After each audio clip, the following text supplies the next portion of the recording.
So it's a little difficult. This week's parasha, we're talking about Chayei Sarah. It's quite difficult. Why is it difficult? Because the parasha talks about Eliezer, I think, more than it talks about Yitzchak. In terms of words about, and things are a little peculiar in terms of this parasha. There's a lot to learn from it. There's a lot to learn. A lot to learn. But since you're all young, so maybe we'll talk we'll talk about something that will be more applicable to you. And it's very difficult. What's difficult? Avraham Avinu, he says, look, it's Yitzchak, he says, well, it's about time this guy going to get married. So what does he do? He needs a kala for his son. He sends Eliezer to the place in which he came from to look for his son for a kala. Now, before we continue, let's go like this. HaKadosh Baruch Hu, and we made a whole drasha on it, HaKadosh Baruch Hu told Avraham Avinu, what did he tell him? He told him many things, but the first thing he told him is, Lech Lecha, go, Lech Lecha, mi'artzecha, mi'bet avicha, go from here, go from there. Ma kara, what happened to this Lech Lecha that he went, separate from your father's house, separate from your country, from your traditions, right? What happened to this? Are you going to take his daughter for his son from there? What kind of a mahalach is this? What's going on?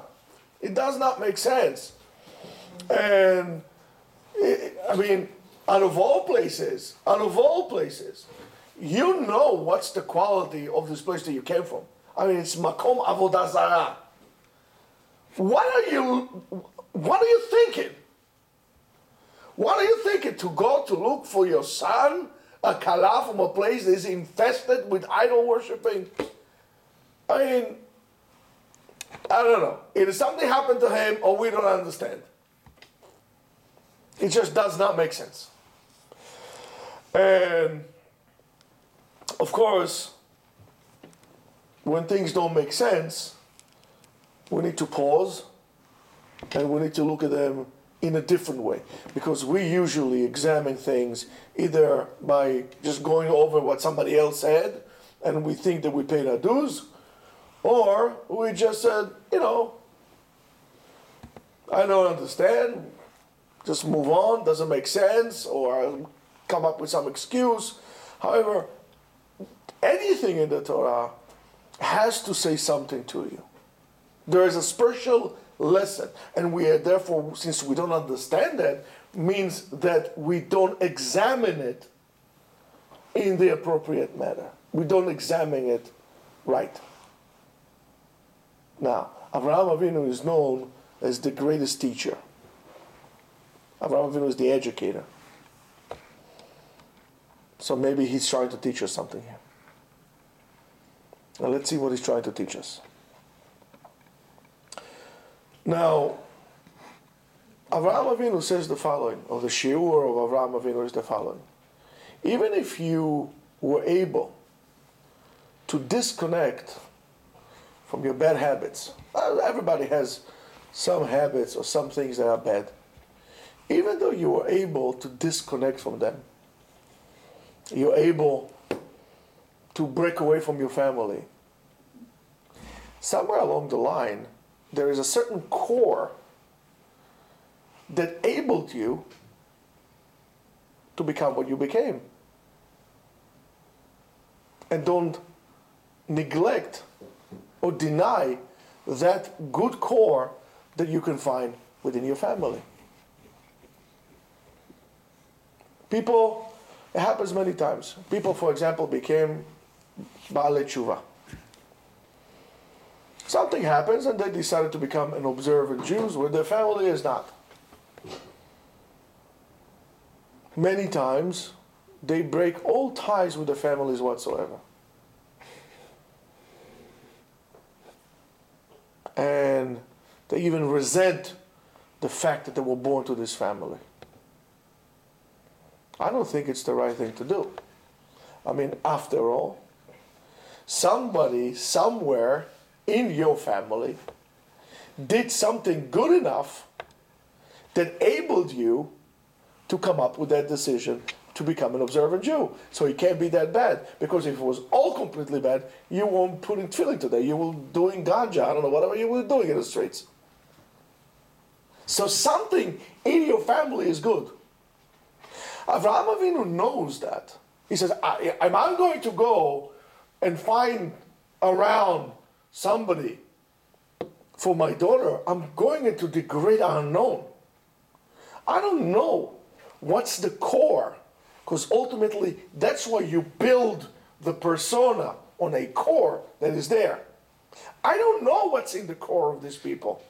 I know where I came from.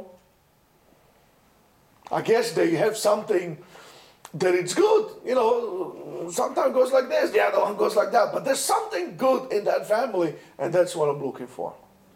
So that's why Avraham Avinu sends Eliezer and tells him, go over there. Now, Avraham Avinu knows that in order to look for the appropriate person, you need to look at the root of the person, at the center point of that person, and only in that center, in that core, you can find someone or a woman who will be appropriate to his son, that would be able also to do her own personal lech lecha. Because if the girl would have been, or the woman or the kala would have been very attached to the family and unable to disconnect from her family, even though that right now she is good, but she's so tied to her family, she'll be able to go back. She won't be able to disconnect and she'll go back. She'll drag him back with her. So Avraham Avinu is looking in a way for the misfit. And we, many times, reject those quote-unquote misfits. What do I mean? There are many people, many guys, who have a lot of questions. And they don't just follow the path with closed eyes. They have questions. They are quite aware of their individual self. Many times those guys are simply get rejected out because they don't fit into the mold of this mass-produced lifestyle. They want to know why. Why do I have to wear a white shirt? Why do I have to wear a kippah? Why do I have to do this? Why? Can you tell me why? I want to know. Tell me. If it will make sense, I'll do it. But I'm not doing things if they don't make sense to me. And I'm not talking about the level of emunah. I want to know, why am I doing this? Is that important? Not important? Give me some reason. I have questions. If I have questions, I want answers. And I don't want you to deny my questions. I want you to answer them. So many times those guys, and the big system is not geared for that, they get shipped out. They get burnt out. They're trying to take this this innocent child, and sometimes they feel like they're trying to grind them. Listen to Metallica, Unforgiven, you know what I'm talking about. Anybody knows Unforgiven, Metallica? It's a nice song, right? You know the song? Yeah, you know it? I used to listen to them, but I don't know. Why not? It's good music. Some of it. But that's the concept behind it. So, a person, there is a good side to it, and there's a bad side to it. The same thing, lehavdil, on the tum'ah side.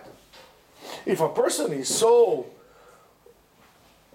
programmed and herd associated, he was never going to be able to break away from the tum'ah of the klal around him. Therefore, I need an individual, like Avraham Avinu, that generated by himself. So, one second. It just doesn't make sense. I built this idol. And I'm going to bow down to it. It's my God. No, if anything, I'm his God. It doesn't make sense. So Avraham Avinu is the one, and each and every one of us has that. Avraham Avinu is also the father of Baal Tshuva, because he went against the stream. He went against everything. Everybody told him do this, he did that. Why? It just doesn't make sense. He's looking for someone like that. Where can he find it? He goes back to where he knows. He goes back to the source, where he came from. And that's why he says, you got to go over there. He sends Eliezer to that. And he knows that only a connection to that root, to that shoresh, would be able to produce fruits that we call today Am Yisrael.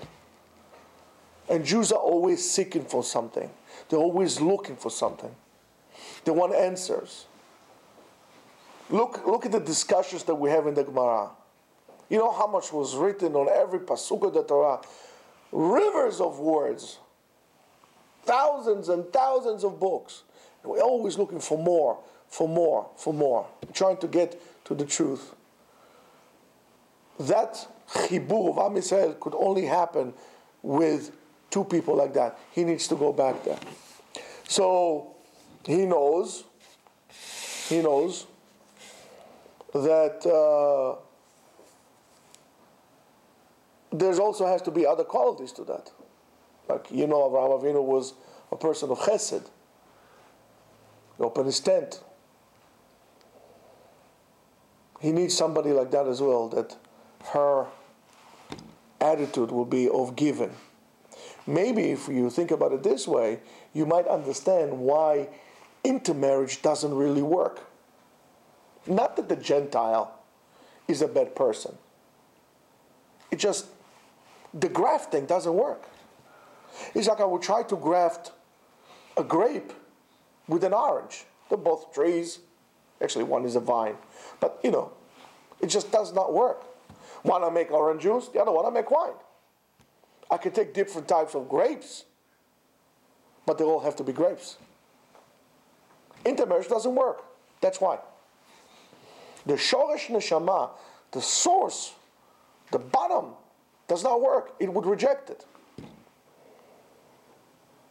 Intermarriage, straight off the bat, we're talking about 80% divorce. In other words, what's the point of getting married? Because you're going to get divorced anyway. I mean, we're in love with statistics, so statistically speaking, your marriage is doomed to a failure. The reason is that.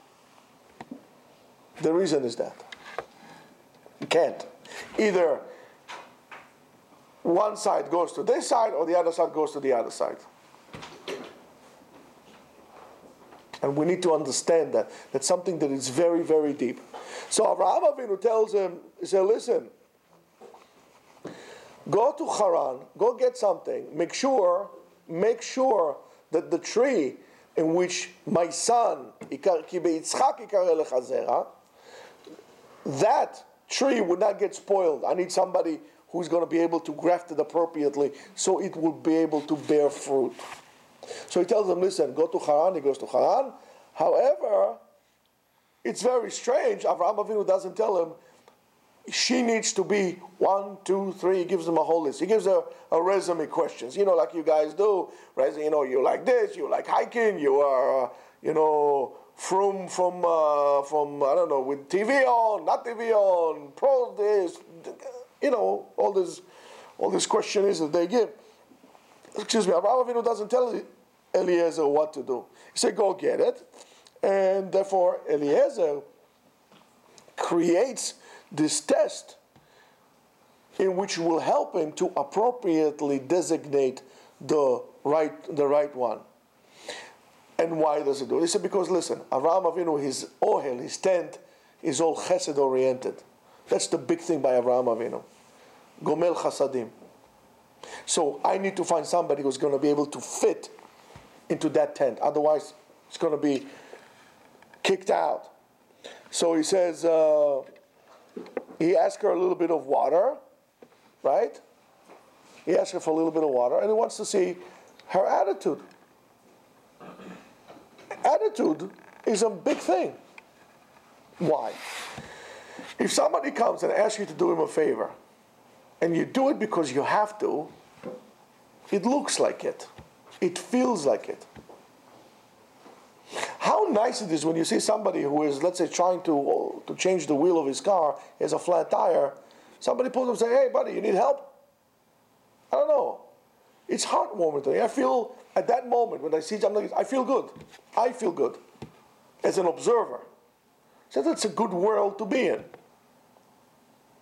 But when somebody needs help, he's trying to change his tire and says, excuse me, can you just help me? I don't know how to do it. He looks at him like that. So what a miserable place I'm at. I feel horrible. So attitude is very important. He wanted to see how she would give him the water. Listen, to pull the water at the time was not like today. You open the faucet, you have incinerator, you have hot water, cold water, lukewarm water, filtered water, soda water, anything. It's like you don't think about it. You know what it is to take water at a time? It is hard work. You need 4 arms of like Popeye the Sailor Man to bring water up from a well. If you ever did it, guys, you don't need to go to the gym. Take a bucket, fill up with sand. Not much. Stand on a table with a cable, go like this, and you'll see your 4 arms will explode. So you ask her for water, it's just not a problem. Not only you. How about your donkeys? How about your men? Let them drink too. It's an amazing act of chesed above and beyond. And we are required to learn from that. These are not stories. The Torah are not legends and stories. These are lessons for life. How should we act? Because we don't know. If I would assume I need to act this way or that way, whichever way my crooked mind will take me, that's where I'll be. So in order not to get drifted completely, I try to learn from the path of greater people than me. Not to imitate, to learn from, and then to apply it to our days. So, of course, the question is, why Dafka Eliezer picked up that midah, that quality of chesed, kindness? There are many other qualities that are good qualities with the person can have. Easy temper. What other qualities do you think a person could have that is a good quality? Guys, you don't think any? No qualities? No, what quality? There's a lot. I got one. You can't figure it out. Oh my goodness. Brain freeze, huh? Generous. What else? Truthfulness. That's right. She could have told him, listen, buddy, I'm tired. I don't have patience for this. I'm weak. I'm telling you the truth. I don't know. I don't talk to strangers. Sorry. There are many other good qualities. Why dafka chesed? What's the point of chesed? And a person, and there are not a lot of people who are capable of doing chesed. You'll be surprised. A person who is capable of doing chesed is, first of all, a person that does not think about his own self-benefit at that moment. Only a person like that who is capable of chesed, in other words, who is not selfish. Well, excuse me, what do I get out of it? How much you pay me? You want me to help your car? Good. How much you paying me? Right? Only a person like that is able to do lech lecha. In other words, he's able to remove himself for something greater that happens. He's not a selfish person. He's a selfless person. And selflessness is a very important and yet difficult quality to acquire. I'm not talking about not having a backbone. I'm not talking about being a wimp. Tell him jump, he tells you hi. We're not talking about that. I'm talking about a selfless person who is able to give not only from himself, is able to give himself to that. How many homes could we have saved from divorces, from breakage? How many kids could have been saved from suffering as a result of divorces if it wasn't for the selfishness of the parents? That at that moment, the only thing they think is themselves. And I'm not talking about the moment they decide to break.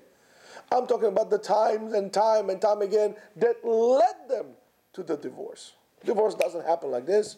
It's a procedure that happens. And usually is selfishness. And this is number one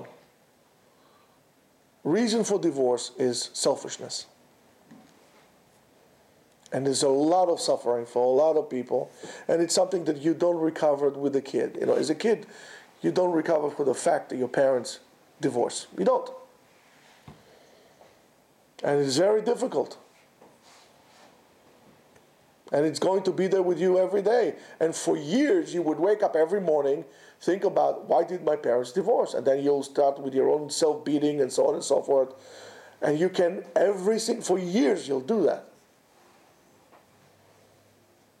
So to break away and to lech lecha and to leave all these things behind, you need to be somebody who is not selfish, who is selfless. HaKadosh Baruch Hu tells him, go, he goes. So he doesn't say, excuse me, wait, let's bargain. What do I get out of it? No, give me a raise, give me 50, give me Benjamin, give me this, He says, go, I'm selfless. So therefore, everybody in a way has it. In terms of us, the Jews. What is it like? It's, let's say, for example, a kid that, all of a sudden gets in his mind that he wants a candy. So he doesn't designate the target that he goes. He runs to it. And he would not stop until he get the candy. Doesn't say, listen, I want the candy, let me work for it. And if they tell me no, I guess they told me no. He throws a tantrum. And it becomes unbearable. Because a child, naturally, for his own survival, is designed to be selfish, self-centered. If the kid is not self-centered, will not survive. I'm talking about babies. The problem is that that's a developmental stage. And if you don't grow out of it, you become a big, immature baby. You could become 30, 40, 50-year-old baby. That he wants it, and he wants it now. And that cannot happen. Therefore, each and every one, and they say, well, and you ask many people, that's this attitude that we have. And the world, so-called, takes advantage of that. Takes advantage of the impulsiveness, this childish impulsiveness that is inside of us, the lack of discipline that we all experience. I see something, I want it. Got a credit card, not a problem. Swipe it in, I'll buy it. And then you come and say, Rabbi, look what I got. So what'd you get? I got a watch. How much was the watch? $800. But you crazy, $800. It was on sale, 75% off. But you don't have $800. I feel like it. That's a child. That's immature. That's a person who is stuck on his old habits. Lech lecha is not only to break away from your family, it's also from yourself. Move on from the stages that you're at. Progress, develop. If you don't progress and develop, you die. Spiritually. So, a person like this is not capable to do the lech lecha. He's not able to break away from his own habits. It's just impossible. And then we get to a person like Sodom. In places like Sodom, there were very selfish people that did very horrible things because they felt like it. It's interesting. It felt like it. The Torah tells us no. You can't even torture animals. You can't kill. You can't really hunt. The Torah says, unless it's your profession as a hunter. There's no such thing as sport of hunting for a Jew. You want to shoot? Go get a target shooting. Go shoot. But to kill for fun is impossible for a Jew. And therefore, a person like this, since he's not going to be able to do Lech Lecha, he's not going to be able to do one thing. He's not going to be able to do tshuva. Listen, guys. Everybody needs to do tshuva. Everybody messes up one way or another. Everybody has a little chet here and there. You don't have to eat a sandwich of pork with, I don't know what, with cheese on top, even though it's not basar v'chalav, on Yom Kippur, bevat achat, to do tshuva. There are little things you can do tshuva. But those little things accumulate and become big things. A person that cannot do Lech Lecha would not be able to do tshuva. And tshuva is a part, an integral part of the essence of a Jew. A Jew without tshuva is like a body without a soul. Don't label somebody Baal tshuva, that's it. We are all Baal tshuva. Hashivenu avinu l'toratecha. We ask HaKadosh Baruch Hu, help us do tshuva. If you didn't do anything bad, take this bracha out. But no, Hashivenu avinu l'toratecha. Because anyway, everybody steers away a little bit or more from the Torah. So we all have to do tshuva. And that is something that HaKadosh Baruch Hu wants from us. To do tshuva, Rabotai, is another example of responsibility. The problem that we have today is that we are not responsible for what we do. In one hand, we reject the people, tell us, learn. I mean, the people that tell you to learn all the time, they know what's good for you. Learning, being a Ben Torah. They just don't know how to portray it to you. So you automatically reject it. He says, I can't take this telling me what to do all the time. But there are places, like the yeshiva you went to, which is a little different. Guys, if I'll say it on the thing. If anybody ever wants to go to yeshiva in Israel and to experience Torah, go to yeshiva Sha'arei Tevuna. I can tell you that. Yerushalayim. Super yeshiva. Wonderful. That's, of course, before you go there, you have to come here, and after you go there, you have to come here. In between, you can go there. But it's a great place. One of the things they teach to the guys is the fact of responsibility. And a person who is responsible will make also a good, productive person to society, or make a good husband, may make, without a doubt, a good Jew. You cannot be a good Jew without being responsible. Take responsibility. Chatati, I, mi culpa. Chatati, aviti, pashati. I did it, I'm sorry. Everybody makes mistakes. And that's the beauty of it. You know why is it inside of us? Because of Abraham and Rivka. Because of that.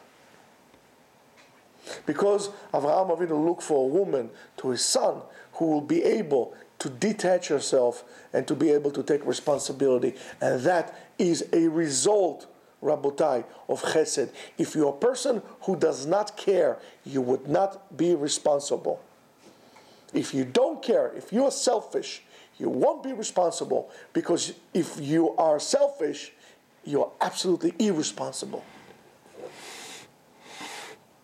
Egoist is a selfish person. Is a very irresponsible person. The damage that he does to his family, to society, to his people, to himself. It's a person like this nobody wants to be around. And then become resentful. Instead of realizing, oh my goodness, I'm so selfish. Why am I thinking always of myself? So that's why Avraham Avinu goes. And Eliezer goes right away, and he does this test. And immediately he brings her all the gifts. You know, he does another test. You know, he does the test of gold and silver and the jewelry, and like we usually, it doesn't go, any good thing doesn't go without the jewelry and so on and so forth. So right away they come in, they're closing the business. Comes her beloved brother, right? And look at this. Right away comes Lavan. What does he do? Shalom Aleichem, bo, bechavod. He hears gold and money. He comes in right away. It's very important to pay attention to what Lavan does. So he's very zariz. But when he says to him, okay, Eliezer says to him, it's time to go. Why are you running? Sit down. Shev. Couple of days. Kama yamim o asor. Maybe 10 years. Shev. Tochal. Why are you rushing? Why is the Torah telling me, and what do I learn about this? I'm going to tell you the following. We talked about Avraham Avinu. And now we're talking about Rivka. So Rivka is the chesed, has the good qualities, has everything there. Rivka has a brother, Lavan. So when it comes to falus, dinero, masari, kesef, he is, what do I get? I get money out of it. He's quick. When it comes to do the real thing, he's very slow. Shev, why are you rushing? Shev. As they say, Amirut mia Satan. Right? Don't take your time, slowly, don't rush.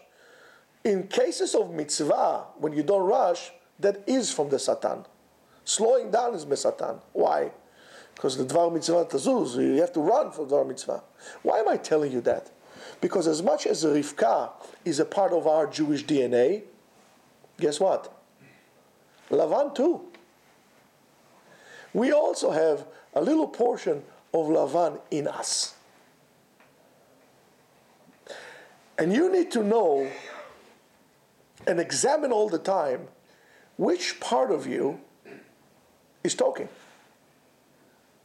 When you are eager to do something, are you doing it because of the Rivka in you? Or are you doing it because some kind of a monetary profit of the Lavan in you? Which part of you is talking? What motivates you to do what you want to do? Self-esteem? Reward? Even a ticket to Olam Haba. That's the Lavan in you. The Rivka in us is the one that says, listen, I need to do it. It needs to be done. I'm doing it. Olam Haba, not my cheshbon. I need to do it, and that's it. And that's exactly. Because he said to her, okay, you ready to go? She says, ready to go. When are you going? We're going now. Achshav. We don't delay it. And that's the mistake the guys make many times when they go on dates. They prolong the process of engagement. I'll tell you what's the danger with it. We'll finish with this. You meet a girl. Well, since you're all guys, of course, you meet a girl, I hope. You meet a girl, you date her, you decide that probably she's the one, I like her. There is something there in which we could build. I'm not talking about love, because there's no such thing as love yet. There's no love. There is a core in which we could build something together. All right, do you agree? You think we could make a l'chaim? Yes, okay, we'll get engaged. Finalize, we'll get engaged. When are you going to get married? Well, listen, Rabbi, it's a little difficult right now. I'm in school, she's in school, I'm doing this, I'm in between jobs, she's between this. Okay, so when are you getting married? A month from now? 2 months? No, come on, Rabbi, a month from now. I don't know, 6-7 months minimum. I mean, it's a big headache to get married. Rabotai, if you do that, your relationship is over. You want to know why? Huh? Satan jumps right in. No, it's a Satan. You ever saw the Satan in your life? I don't know what you've been learning lately with. Apparently you don't come here so often, so you say Satan. We don't say Satan. I don't see you so much. Where have you been? Yes. What happens is the following. There is a tension. Tension is building in the relationship. And it brings up to a peak, and you decide that this is it. Now you need to tap in immediately to that, to be able to bring your relationship to a different sphere, to a different level. However, if you don't, the relationship becomes stagnant, stuck. And then you say, okay, now what? We got engaged. We can't be physically with each other, God forbid. So what is it to do? I mean, we engaged already. What are we doing with this? To go again every week? It was okay when we were going dating to go every week on a date, twice a week on a date. But listen, first of all, it's expensive. I can't do this anymore. What are you going to do for the next 6 months? What's going to happen to you the next 6 months is something very simple. You're going to lose any interest in your future spouse. Any interest. And a month before the wedding, you break, or a month after the wedding, it'll break. Because you're going to marry. So it's like, all right, now what? 6 months, you dragged it. Stagnant. That's the lesson we learned from Rivka. Well, get married? Good. When? Now I'm going. That's it. Shalom. Get the bag. I'm out of here. These are mistakes that we make because we think that we discovered America. The Vikings did. Not even Columbus. But I don't do that. Zrizut b'mitzvah comes from the good side that we all have. This, I don't know, I'm tired, I don't feel like learning today, I'm tired. That comes from Lavan side, which we all have. And the reason why we have it, that we could decide at any given moment to do the right thing. The test is not only for Rivka. The test is for us all the time. Are we going to live or carry the badge of Avraham Avinu, of Lech Lecha? Avinu is your father, isn't he? Why don't you act like your father? As a badge, we'll be able to carry it on us all the time. Lech Lecha, separate from your bad habits, means that we all have bad habits. Rabotai, it doesn't take a long time to get married. Month and a half max. And I guarantee you, if you make it in a month and a half, you're probably going to spend a lot less money than you otherwise will.